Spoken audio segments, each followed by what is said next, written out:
यह सुनकर आशी ने मुंह बनाते हुए कहा, गौरी देख, मेरा मूड पहले ही बहुत खराब है। अब तू साइको की नकल उतारकर मेरा मूड और खराब मत कर। मुझे पता है वह खड़ूस यहाँ नहीं है, और होगा भी क्यों। उसके पास तो मेरे लिए टाइम भी नहीं है।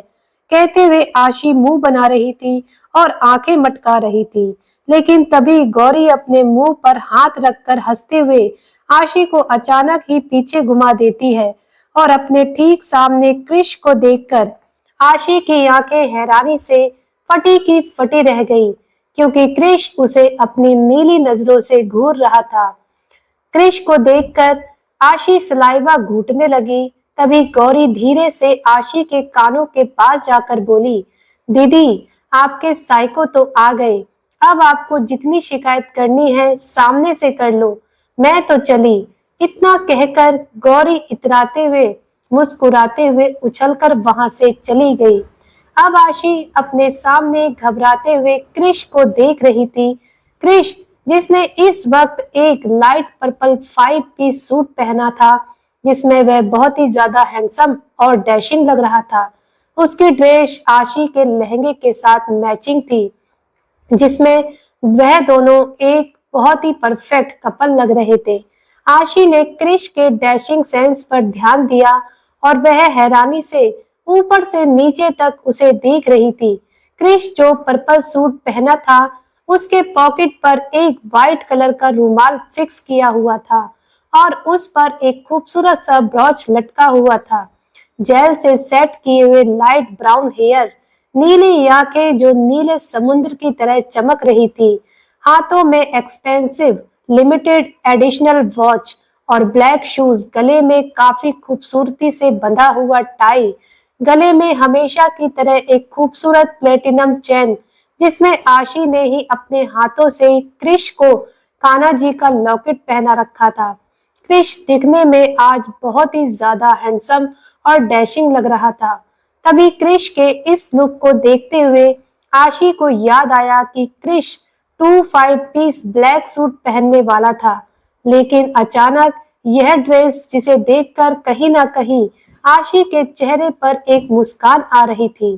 तभी क्रिश अपनी कोल्ड नजरों से उसे देखते हुए अपने एटीट्यूड के साथ चलते हुए आशी के पास आया और आशी के ठीक सामने खड़े होकर उसकी कमर में हाथ डालकर झटके से अपने करीब खींचते हुए बोला, तो क्या कह रही थी तुम गौरी से, मैं खड़ूस हूँ? और क्या तारीफ की तुमने मेरी?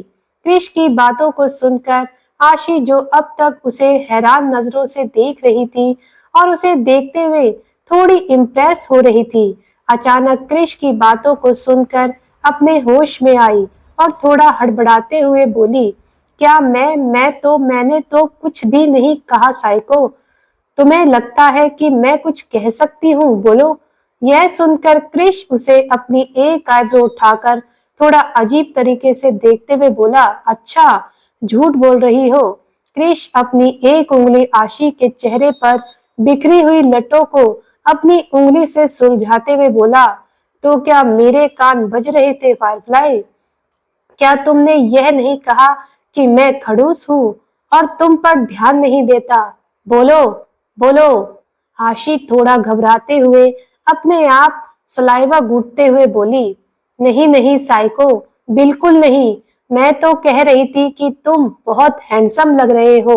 वैसे साइको, एक बात बताओ, तुम तो 5 पीस ब्लैक सूट पहनने वाले थे, फिर अचानक यह कैसे? यह तो बिल्कुल मेरे लहंगे का मैचिंग है। आशी खुश होते हुए एक्साइटेड होकर बोली, क्या तुमने यह मेरे लिए किया है? बोलो, बोलो, बोलो साइको। Shut up Firefly.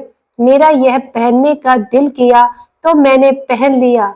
तुम्हें कोई ऑब्जेक्शन है क्या? बाय द वे, क्रिश आशी को यूं ही कमर से थाम कर अपने और करीब खींचते हुए और उसे ऊपर से नीचे तक अपनी नीली नजरों से स्कैन करते हुए बोला, वैसे आज तुम बहुत ही ज्यादा खूबसूरत लग रही हो।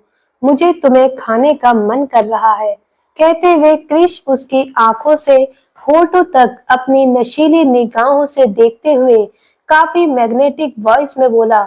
इसके साथ ही वह धीरे धीरे आशी के गुलाबी होठों की तरफ झुकने लगा और क्रिश के इस क्रिया को समझकर आशी शर्माते हुए धीरे से अपनी नजर नीचे कर लेती है। उसका चेहरा ब्लश करने लगा था। अब उसने थोड़ा लड़खड़ाती हुई जुबान में क्रिश को रोकते हुए कहा, साइको प्लीज, यहाँ नहीं, आसपास बहुत सारे लोग हैं, मुझे शर्म आती है। कहते हुए आशी ने धीरे से अपना सर क्रिश के सीने से लगा लिया और उसे हग कर लिया और क्रिश, जो कि आशी के होठों को चूमने के लिए बेताब था क्योंकि दोनों ही एक दूसरे की बाहों में थे, उसने अपनी आंखें बंद करते हुए एक ठंडी सांस ली और उसके गले पर किस करते हुए कहा, मैं तुम्हारे लिप्स को खाना चाहता हूँ, अभी के अभी, साइड में आ जाओ, नहीं तो मैं तुम्हें यहीं खा जाऊंगा। कहते हुए क्रिश की आवाज बहुत ही ठंडी थी और आशी, जो कि इस वक्त उसके सीने से लगी हुई थी, यह सोचकर कि क्रिश हमेशा की तरह उसे छोड़ देगा, पर आज शायद यह उसकी गलतफहमी थी। वह तो हैरानी से अपनी आंखें तुरंत बड़ी करते हुए चेहरा उठाकर क्रिश की तरफ देखने लगी। उसने दोहराते हुए अपना सर ना में हिलाया क्योंकि इस वक्त वह लोग स्टेज के ठीक सामने कई सारे लोगों के बीच खड़े थे। यहाँ तक कि घर के कई लोगों की नजर उन दोनों पर थी जो इस क्यूट कपल को देख रहे थे, लेकिन क्रिश फिलहाल उसे छोड़ने के मूड में बिल्कुल नहीं था। उसने आव देखा न ताव और बिना किसी हेजिटेशन के आशी को अपने कंधे पर उठा लिया। यह सब इतना जल्दी हुआ कि आशी को कुछ भी समझने का मौका नहीं मिला और जब तक वह समझ पाई वह क्रिश के कंधे पर थी। वह अपने पैर और हाथ लगभग हिलाते हुए क्रिश को रोकने की कोशिश कर रही थी। साइको, साइको प्लीज, मुझे नहीं, नीचे उतारो, सब लोग देख रहे हैं, साइको प्लीज उतारो ना। शट अप फायरफ्लाई, अगर एक शब्द और कहा तो अभी और इसी वक्त तुम्हें बेडरूम में ले जाऊंगा, उसके बाद यह सगाई देखना तो तुम भूल ही जाओ, सुबह तक कपड़े भी नहीं पहन पाओगी। और क्रिश की इस खुली धमकी को सुनकर आशी घबराते हुए, ना चाहते हुए भी अपने हाथ पैर मारना बंद कर चुकी थी क्योंकि अब वह जानती थी कि वह अपने साइको से नहीं बच सकती। और आसपास बैठे लगभग सभी फैमिली मेंबर्स क्रिश की इस हरकत पर अपना मुंह दबाए हंस रहे थे या फिर आंखों में हैरानी लेकर बैठे थे। तो और तभी निकिता मुंह बनाते हुए नाक फुलाकर अपने आप से बोली, यह क्रिश भी ना, इसके अंदर सचमुच कुछ मैनर्स नहीं है। इसकी हरकतें देखकर ना जाने क्यों मुझे वह खुशी का अक्षत ड्रैकुला याद आता है। इसकी सारी हरकतें बिल्कुल अपने ससुर पर गई हैं। कभी कभी तो मुझे ऐसा लगता है कि दोनों ससुर दामाद नहीं बल्कि बाप बेटे थे। बिल्कुल उसी की कार्बन कॉपी है। बेचारे राहुल जैसा तो इसके अंदर एक भी गुण नहीं है। कहाँ बेचारा राहुल इतना सॉफ्ट और कहाँ यह ड्रैगन कहीं का। पक्का दोनों के दोनों ससुर दामाद एक से बढ़कर एक साइको पागल हैं। पहले मेरी खुशी अपने ड्रैकुला से परेशान रहती थी और अब बेचारी मेरी बच्ची आशी अपने ड्रैगन से परेशान रहती है। मुझे तो दया आती है कभी कभी इन दोनों माँ बेटी पर। पता नहीं किस कलम से अपनी किस्मत लिखवा कर आई है। दोनों को आधे पागल ही मिले हैं, आधे क्या पूरे पागल मिले हैं। कहते हुए निकिता का मुंह बन गया और तभी रुद्र उसके पास आते हुए उसे उसके पीछे से अपनी बाहों में हक करते हुए बोला, क्या निक्की, तुम्हें हर किसी से शिकायत होती है। माना कि दोनों थोड़े रूड और एरोगेंट हैं, पर तुम भी इस बात को इग्नोर नहीं कर सकती कि दोनों अपने पार्टनर को खुद से भी ज्यादा चाहते हैं। और रही बात क्रिश की, तो भले ही वह एजे की तरह रूड और कोल्ड है, पर अपनी पार्टनर के लिए वह एजे की तरह ही प्रोटेक्टिव है। और यही कारण है कि एजे को वह हमेशा से पसंद था। और इस बात को तुम भी मानती हो कि हमारी आशी भी उसे बहुत प्यार करती है। तुमने देखा ना, वह उसके साथ हमेशा मुस्कुराती है। क्रिश के आसपास रहते ही उसकी आंखों में चमक होती है। और आशी के मॉम डैड के जाने के बाद आशी हमारी बच्ची है और आशी की खुशियां क्रिश के साथ हैं, तो हमें भी उसकी खुशी में खुश रहना चाहिए ना। रुद्र की बातों को सुनकर निकिता धीरे से रुद्र की तरफ पलटी और प्यार से उसके चेहरे की तरफ देखते हुए बोली, मैं जानती हूँ रुद्र, और यही कारण है कि उन दोनों में इतनी कमियां होने के बावजूद मैं हमेशा अपनी दोस्त और आशी के लिए उनके इन पलों को ही परफेक्ट माना है।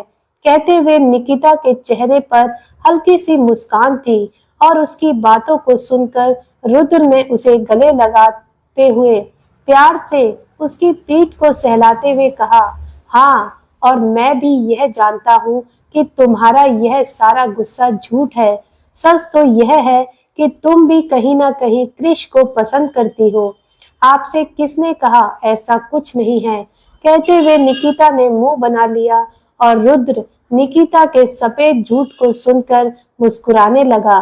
दूसरी तरफ आज याना ने एक ब्लैक कलर का खूबसूरत डिजाइनर गाउन पहना हुआ था। यह एक ऑफ शोल्डर ब्लैक गाउन था जिसका गला हल्का क्रिस क्रॉस डिजाइन में था। स्लीवलेस यह गाउन जिस पर कई सारे स्टोन और मिरर वर्क हुए थे, यह एक बहुत ही खूबसूरत और डिजाइनर होने के साथ साथ एलिगेंट गाउन था जो याना की खूबसूरती में चार चांद लगा रहा था। उसने अपने स्ट्रेट खुले बालों को दो पार्ट में डिवाइड कर रखा था।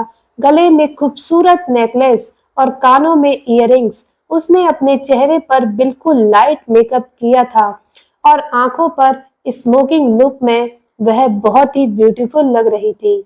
वहीं दूसरी तरफ राका, जो कि न जाने कब से उसे देख रहा था और मन ही मन मुस्कुरा रहा था, क्योंकि याना को यह ड्रेस उसी ने गिफ्ट की थी। हालांकि याना का पहनने का दिल तो नहीं था, लेकिन राका ने धमकी दी थी और ना चाहते हुए भी उसे पहनना पड़ा। राका कुछ दूरी पर खड़ा था। उसने भी इस वक्त 5 पीस ब्लैक सूट पहना था और वह दूर से ही याना को अजीब अजीब इशारे कर रहा था, जो देखकर याना को दिल ही दिल में गुस्सा आ रहा था। राका कभी अपने निचले होठों को दांतों से काटता है तो कभी अपनी आंखें ब्लैंक करता है। याना किसी तरह पूरी कोशिश कर रही थी उससे दूरी बनाए रखने की, इसलिए वह तुरंत ही वहां से दूसरी तरफ चली गई और लोगों की भीड़ में जाकर शामिल हो गई। वहीं दूसरी तरफ गौरी है, जो कि न जाने कब से होस्टिंग करते हुए परेशान हो गई थी। अब उसका गला सूख रहा था। वह बार काउंटर के पास जाकर एक गिलास पानी पीने लगी। आज गौरी बहुत ही ज्यादा खूबसूरत लग रही थी। उसने डार्क ग्रीन कलर का खूबसूरत सा लहंगा पहना था जो उसकी गोरी स्किन पर उभर कर सामने आ रहा था और उसकी खूबसूरती में चार चांद लगा रहा था। और तभी गौरी को देखकर निक के चेहरे पर एक डेविल स्माइल आ गई। निक ने अपने चेहरे की स्माइल को तिरछा करते हुए अपने आप से कहा, तुम्हें डेविल लगता हूँ ना गौरी? आज मैं बताता हूँ डेविल क्या होता है। आज के बाद तुम मुझसे बहस करने से पहले भी 100 बार सोचोगी। अब निक धीरे से गौरी के पीछे आया। गौरी, जो कि पानी पीने में बिजी थी, उसे इस बात का एहसास ही नहीं था। निक ने बिना कुछ कहे या सुने, आव न देखा न ताव, एक गिलास जूस लेकर गौरी की ड्रेस पर फेंक दिया। आह, यह क्या किया तुमने? पागल हो गई हो क्या? कहते हुए गौरी अचानक ही निक के ऊपर चिल्लाने लगी और तभी निक उसे अपनी नीली नजरों से घूर कर देखते हुए बोला, शट अप, ज्यादा चिल्लाने की जरूरत नहीं है। चुपचाप जाओ और यह ड्रेस चेंज करो। तुम्हारे कमरे में ड्रेस पहले ही रखी हुई है, उसे पहन लो। निक की बात सुनकर गौरी मुंह बनाते हुए गुस्से से दांत पीसते हुए बोली, अरे तुम पागल हो क्या? एक तो तुमने मेरी ड्रेस खराब कर दी और सॉरी भी नहीं कहा, उल्टा अपना ऑर्डर झाड़ रहे हो। तुम्हारा दिमाग खराब हो चुका है लगता है। और तुम होते कौन हो मुझ पर ऑर्डर देने वाले? मैं तुम्हारी बात क्यों मानूं? मैं तुम्हारी कोई बात नहीं मानूंगी, समझे तुम? इडियट, कहकर गौरी पैर पटकते हुए वहां से चली गई। तभी निक को गौरी की बातों पर बहुत गुस्सा आ रहा था। दरअसल निक बिल्कुल भी बर्दाश्त नहीं करता था कि कोई उसकी बातों को नजरअंदाज करे या उससे बहस करे। अब निक ने गुस्से से दांत पीसते हुए गौरी जिस दिशा में गई थी उस दिशा में देखते हुए कहा, गौरी, यह तुमने बहुत गलत किया। तुमने मुझे हल्के में लिया और मेरी बातों को इग्नोर करने की कोशिश की। अब मैं तुम्हें बताता हूँ कि निक डेविडसन क्या है। तुम बस देखते जाओ। कहते हुए निक अपनी electronic high class wheel chair के साथ, जो पूरी तरह से ऑटोमेटिक थी और कुछ बटन से काम करती थी, गौरी के पीछे पीछे चल पड़ा। और यूं ही देखते देखते लगभग 1 घंटे बाद अथर्व, जो कि अब तक होस्ट की पोजीशन को संभाले हुए था और लोगों को एंटरटेन करने में मदद कर रहा था, अचानक ही अथर्व ने स्टेज पर एक बहुत ही खूबसूरत अनाउंसमेंट की। तो दोस्तों, बहुत हो गया इंतजार, अब शुरू करते हैं उन खूबसूरत लम्हों का जिसके लिए आज आप और मैं यहाँ मौजूद हैं, मेरी बहन नताशा और समर की सगाई के लिए। तो अब आप लोगों को ज्यादा इंतजार ना करवाते हुए हम लोग तहे दिल से इनवाइट करते हैं समर को। तो दोस्तों, welcome my dearest friend and my future brother in law summer Davidson. कहते हुए अथर्व ने समर की तरफ इशारा किया और एक स्पॉटलाइट समर की तरफ शो हुई। समर, जो कि इस वक्त कुछ ऊंचाई पर खड़ा था, वह सीढ़ी के रास्ते होते हुए अपने चेहरे पर हल्की सी मुस्कान बनाए रखते हुए स्टेज पर आया और अथर्व के गले लगा। अथर्व भी बड़े खुश होते हुए समर के गले लगा और उसकी पीठ थपथपाई। समर और अथर्व को इतने प्यार से गले मिलते हुए देखकर रॉकी, जो कि इस वक्त अपनी जगह पर बैठा हुआ था, उसके हाथों की मुट्ठियां कस रही थी, क्योंकि उसे यह भाईचारा अच्छा नहीं लग रहा था, क्योंकि कहीं ना कहीं यहाँ समर के साथ नताशा का नाम जोड़ा जा रहा था और इस प्यार भरे वेलकम का हकदार रॉकी ही तो था। जिस जगह आज समर खड़ा है वहां रॉकी को होना चाहिए था। खैर, अब अथर्व ने मुस्कुराते हुए नताशा के नाम की अनाउंसमेंट करते हुए कहा, तो दोस्तों, होने वाले हस्बैंड दूल्हे का तो स्वागत हो गया, तो क्यों ना अब होने वाली खूबसूरत दुल्हन का भी स्वागत कर ही लिया जाए। और दोस्तों, दिल थाम कर बैठिए, क्योंकि अब आप लोगों के सामने आ रही है मेरी प्यारी खूबसूरत बारबी डॉल जैसी बहन। बारबी डॉल जैसे खूबसूरत से लिबास में आसमान से उतरी हुई परी की तरह नताशा रुद्र प्रताप सिंघानिया। कहते हुए अथर्व ने सामने एक कॉरिडोर की तरफ इशारा किया, जहां से एक खूबसूरत सी स्पॉटलाइट नताशा के ऊपर फोकस करती है। नताशा के नाम की अनाउंसमेंट होते ही आसपास खड़े लगभग सभी लोगों के दिल की धड़कनें थम सी गई और सबकी नजर नताशा की तरफ गई। नताशा, जो कि अपनी पलक झुकाकर अपने दोनों हाथों से अपने गाउन को हल्का सा संभाल कर सर झुकाकर खड़ी थी। और तभी रॉकी की नजर भी नताशा पर गई। आज नताशा को देखकर रॉकी के दिल की धड़कन मानो थम सी गई थी। उसकी सांसें एक पल के लिए बंद हो गई थी। वह बेख्याली में भी अपनी जगह से उठकर खड़ा हुआ और अब उसकी नजर सिर्फ नताशा पर थी। स्पॉटलाइट में खूबसूरत सी नताशा बहुत ही ज्यादा अट्रैक्टिव एक बारबी डॉल की तरह लग रही थी। उसने पीच कलर का रॉकी का दिया हुआ वह खूबसूरत गाउन पहना था, जो कि ऑफ शोल्डर था। बालों का डिजाइनर मैसी बन और चेहरे पर कुछ बालों की लटें जो उसके गालों को चूम रही थी। बालों में खूबसूरत सा तियारा, गले में खूबसूरत डायमंड सेट और मैचिंग इयररिंग्स, हाथों में पीच कलर के ही नेल से बने हुए ग्लव्स। लेकिन उसमें से नताशा की उंगलियां बाहर थी। चेहरे पर लाइट मेकअप और होठों पर पीच कलर की खूबसूरत सी लिपस्टिक, आंखों पर बहुत ही खूबसूरत मेकअप। उसकी झुकी हुई नजरें उसे और भी ज्यादा अट्रैक्टिव लुक दे रही थी। नताशा के दिल की धड़कनें इस वक्त बहुत ही तेजी से धड़क रही थी। उसके होंठ कांप रहे थे, हाथों में पसीना आ रहा था। वह थोड़ी नर्वस हो रही थी और तभी धीरे से आशी और गौरी उसके दोनों तरफ आकर खड़ी हो गई। अब उन्होंने नताशा के एक हाथ को अपने हाथों में लिया और उसके साथ ही चलते हुए धीरे धीरे सीढ़ी से नीचे की तरफ आने लगे। स्पॉटलाइट अभी भी नताशा के ऊपर ही थी।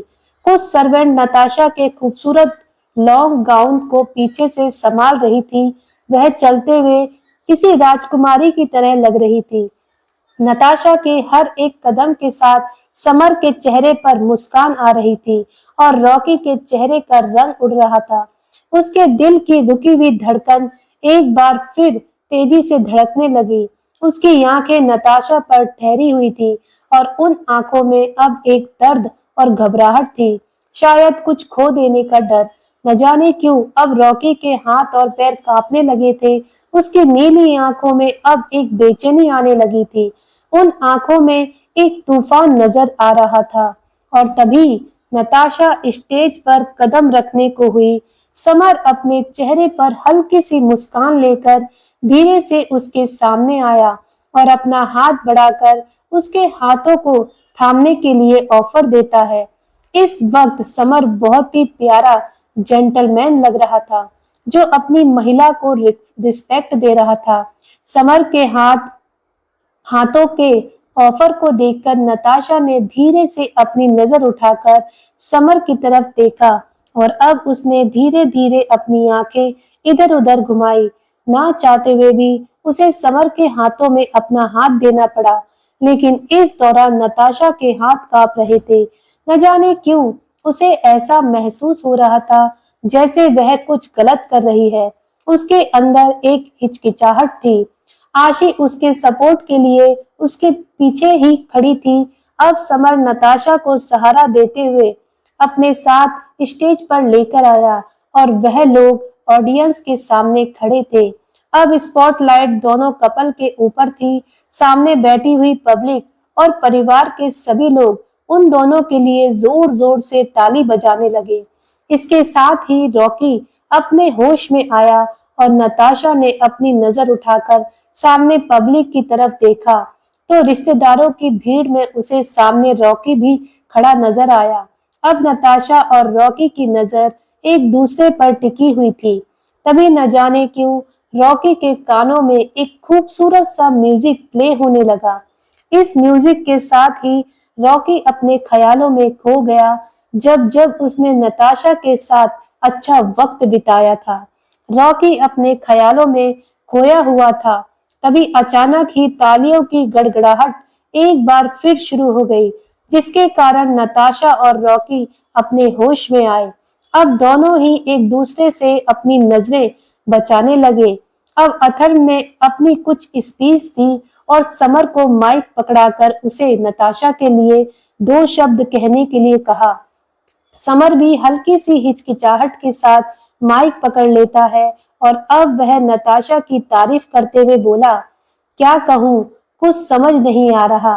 कभी सोचा नहीं था ये मोड़ भी मेरी जिंदगी में आएगा, जब नताशा जैसी अच्छी और सच्ची लड़की मेरी जिंदगी की लाइफ पार्टनर बनने वाली होगी। नताशा, तुम बहुत अच्छी हो। मैं खुशकिस्मत हूँ कि तुम मेरी बेटर हाफ बनोगी। मैं तुमसे वादा करता हूँ तुम्हारी आंखों में एक भी आंसू नहीं आने दूंगा और तुम्हारी हर ख्वाहिश को पूरी करूंगा। तुम्हारा हस्बैंड बनूं या ना बनूं, तुम्हारा दोस्त हमेशा रहूंगा। इन शब्दों को कहते हुए समर के चेहरे पर एक हल्की सी मुस्कान थी। समर की बातों को सुनकर सभी लोग एक बार फिर तालियों की गड़गड़ाहट शुरू कर चुके थे, लेकिन समर की बातों को सुनकर नताशा उसके चेहरे की तरफ देखने लगी और रॉकी के हाथों की मुट्ठियां कसने लगी थी। और तभी अथर्व ने अनाउंस करते हुए दोनों को एक दूसरे को रिंग पहनाने के लिए कहा। अब आशी के हाथ में एक बहुत ही खूबसूरत थाली थी, जिसमें रिंग रखा हुआ था। निकिता और रुद्र नताशा के पीछे खड़े थे। राहुल और ऐना समर के पीछे खड़े थे। पहले रिंग नताशा को दी गई और नताशा के हाथों में समर का हाथ था। नताशा जैसे ही रिंग पहनाने वाली थी, तभी उसके हाथ कांपने लगे। उसकी आंखों से आंसू बहने लगे थे। उसका दिल उसे यह करने की गवाही नहीं दे रहा था, लेकिन अपनी फैमिली की खुशी के लिए नताशा ने अपनी आंखें बंद की और उसकी आंखों से आंसू की बूंदें गिरने लगी, जिसे समर ने तुरंत ही दूसरे हाथ से लपक लिया और अपने हाथों की मुट्ठी बना ली। ऐसा होते ही नताशा ने धीरे से अपनी नजर उठाकर समर की तरफ देखा, तो समर अपने चेहरे पर हल्की सी मुस्कान लाकर सिर हिलाता है और उसने बड़े ही प्यार से अपनी पलक झपका दी, जैसे वह खुद पर भरोसा रखने के लिए कह रहा हो। अब समर की आंखों में भरोसा देखकर नताशा भी एक ठंडी सांस लेकर समर को रिंग पहना देती है। इसके साथ ही सभी लोगों के चेहरे पर मुस्कान आ गई और रॉकी का दिल धक से बैठ गया। अब वह लंबी लंबी सांस लेने लगा। उसे ऐसा लग रहा था जैसे उसे सांस नहीं आ रही। उसके दिल में बहुत चुभन होने लगी थी, आंखों में नमी आने लगी थी। उसकी नजर बस नताशा पर ही टिकी हुई थी। अब रॉकी ने दांत पीसते हुए अपनी बगल में खड़े एक इंसान को अपनी आईब्रो उठाकर इशारा किया, जिसके साथ ही वह आदमी डर के मारे थर थर कांपने लगा, लेकिन तुरंत ही वहां से चला गया। अब निकिता ने मुस्कुराते हुए समर से कहा, बेटा, अब तुम भी नताशा को रिंग पहनाकर इस रिचुअल को कंप्लीट करो। अब समर ने धीरे से हाँ में सिर हिलाया और थाली में से अंगूठी निकालकर जैसे ही नताशा को अंगूठी पहनाने के लिए अपना हाथ बढ़ाया, तभी न जाने कैसे अचानक ही वहां लाइट चली गई और सभी लोग हैरान रह गए। अब वहां हलचल होने लगी। अरे, यह क्या हुआ? यह अचानक लाइट कैसे चली गई? कोई इलेक्ट्रिशियन को बुलाओ, देखो क्या हुआ है। कहते हुए वहां शोर शराबा होने लगा और तभी अचानक ही किसी ने नताशा की कमर में हाथ डालकर झटके से अपने करीब खींचा। आह की आवाज के साथ नताशा जैसे ही चिल्लाने को हुई, तभी उसे अपने होठों पर कुछ सख्त सी चीज महसूस हुई। नताशा अपनी ही जगह पर जम गई। उसकी आंखें हैरानी से बड़ी हो गई, क्योंकि रॉकी ने उसके होठों पर अपने होठ रख दिए थे और उसकी आवाज को उसके गले में ही रोक दिया था। रॉकी ने नताशा के होठों को चूमते हुए उसके एक हाथ को अपने हाथों में लिया और उसकी उंगलियों में कुछ पहना दिया। नताशा को अभी भी हैरान थी। उसे तो कुछ भी समझ नहीं आया कि आखिर हो क्या रहा है। तभी रॉकी ने उसके होठों को चूमते हुए एक स्मूच के साथ उसके होठों पर वाइट की और उन्हें छोड़ते हुए धीरे से उसके कानों के पास जाकर मैग्नेटिक वॉइस में कहा, मैं हमेशा सोचता था तुम्हें लेकर मेरे दिल में कैसी तड़प है, जो मुझे चैन से जीने नहीं देती, रातों को सोने नहीं देती, और उसका जवाब मुझे आज मिला है। आई नो, समझने में थोड़ी देरी हुई, लेकिन आखिरकार मैं समझा कि आई लव यू वाइफी। और जब मुझे इस बात का एहसास हो चुका है, तो अब मैं तुम्हें खुद से दूर कहीं नहीं जाने दूंगा। आज से और अभी से तुम मेरी हो। दुनिया की कोई भी ताकत हम दोनों को अलग नहीं कर सकती। बाय द वे, तुम बहुत ब्यूटीफुल लग रही हो, माय लव। और इन शब्दों को सुनते ही नताशा की आंखों में हैरानी साफ नजर आ रही थी। उसकी आंखें फटी की फटी रह गई और सांस कुछ पल के लिए रुक गई। उसे तो यकीन ही नहीं हो रहा था उसने क्या सुना। और इससे पहले कि वह कुछ समझ पाती, अचानक ही वहां लाइट आ गई। लाइट के आते ही नताशा ने अपनी नजर घुमाकर चारों तरफ देखा। वहां रॉकी नहीं था। अब उसके माथे से पसीना बह रहा था, उसके होठ कांप रहे थे और आंखों में एक अलग ही दर्द के साथ तड़फ थी। और उसकी नजर अब अपने सामने रॉकी को ढूंढ रही थी, लेकिन उसे रॉकी कहीं भी नजर नहीं आया। और तभी निकिता ने मुस्कुराते हुए समर से कहा, ओहो, देखो लाइट आ गई समर बेटा, मुहूर्त निकला जा रहा है, नताशा को रिंग पहनाओ। जी आंटी, कहते हुए समर ने नताशा के लेफ्ट हैंड को अपने हाथों में ले लिया और उसकी रिंग फिंगर में जैसे ही रिंग पहनाने को हुआ, उसने देखा कि नताशा की उंगली में पहले ही एक खूबसूरत सी रिंग मौजूद थी और इस रिंग को देखकर इससे पहले कि कुछ पता चलता, निकिता ने नताशा की तरफ देखते हुए कहा, अरे नताशा, यह क्या बेटा? यहाँ तुम्हारी रिंग सेरेमनी हो रही है और तुम्हारे हाथों में पहले ही रिंग है, वह भी रिंग फिंगर में। बेटा, तुम्हें इसे निकाल कर आना चाहिए था। खैर, कोई बात नहीं, अब निकाल दो। और अपनी माँ की बात सुनकर नताशा हैरानी से अपनी उंगली की तरफ देखने लगी, क्योंकि उसे अच्छे से याद था कि उसकी उंगली में फिलहाल कोई रिंग नहीं थी। अचानक यह रिंग कहाँ से आई? उसकी आंखों में हैरानी थी। उसकी नजर एक बार फिर रॉकी को ढूंढने लगी। तभी निकिता ने आशी की तरफ देखते हुए कहा, आशी बच्चे, तुम नताशा की रिंग निकालने में उसकी हेल्प कर दो। जी मासी, कहते हुए आशी ने नताशा का हाथ अपने हाथ में लिया और उसकी रिंग निकालने की कोशिश की, लेकिन वह इस चीज से हैरान थी कि नताशा की रिंग निकल ही नहीं रही थी। आशी काफी कोशिश कर रही थी। अब नताशा को अपनी उंगली में दर्द होने लगा। तभी नताशा को कुछ दूरी पर स्टेज के नीचे सामने लोगों की भीड़ में रॉकी नजर आया, जिसके चेहरे पर तिरछी मुस्कान थी और वह मुस्कुराते हुए नताशा को देखकर अपनी एक आंख ब्लैंक करता है। इसके साथ ही उसने नताशा को एक फ्लाइंग किस पास की, जिसे देखकर नताशा शौक के साथ साथ अपने दिल में चुभन भी महसूस करने लगी। क्या यह इंसान एक बार फिर उसके अरमानों के साथ खिलवाड़ करना चाहता है? यही सोचकर नताशा की आंखों में गुस्सा उतर आया और अब उसने आशी से अपना हाथ छुड़ाकर रिंग उतारने की कोशिश की, पर नताशा की उंगली छिलने लगी थी। वह लाल हो चुकी थी, लेकिन रिंग निकलने का नाम ही नहीं ले रही थी और नताशा के इस क्रिया को देखकर रॉकी को भी अपने दिल में तकलीफ होने लगी। अब रॉकी के दिल से एक दर्द भरी आवाज आ रही थी। नताशा के अचानक इस पागलपन को देखकर निकिता और आशी जल्दी से उसे रोकते हुए बोले, अरे नताशा, यह क्या कर रही हो बेटा? ऐसा मत करो, इसमें तुम्हें दर्द होगा। रहने दो, रिंग नहीं निकल रही तो हम लोग दूसरी फिंगर में रिंग डाल देंगे। बाद में ज्वेलर से कहकर देखेंगे इसका क्या करना है। नताशा की उंगली में काफी जख्म हो चुके थे। अब नताशा की आंखों से एक बार फिर आंसू बहने लगे थे।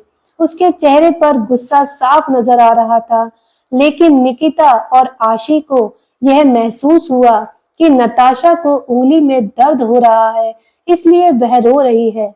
अब निकिता परेशान होते हुए नताशा को अपने सीने से लगाकर बोली, अरे पागल लड़की, तुझे क्या जरूरत थी खुद को इतनी तकलीफ देने की? रिंग अगर टाइट थी तो बताना चाहिए था ना। देख तो खुद को कितना जख्म दे दिए। कहते हुए निकिता की आंखों में आंसू आ गए। तभी रुद्र उसे समझाते हुए और समर की तरफ देखते हुए बोला, बेटा, तुम दूसरी उंगली में रिंग पहना दो, रिचुअल कंप्लीट कर दो।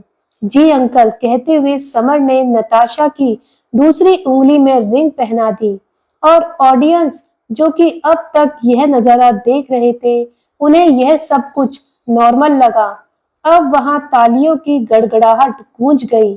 तभी गौरी जल्दी से एक बैंडेज लाकर नताशा की उंगली में लगा देती है। तभी अथर्व मुस्कुराते हुए समर और नताशा को गले लगाते हुए बोला, फाइनली मेरी बहन की लाइफ का एक नया चैप्टर शुरू होने वाला है। उसकी खुशियां बहुत जल्द उसकी झोली में होगी। तो सगाई तो हो गई, क्यों ना इस खुशी में एक खूबसूरत सा डांस हो जाए।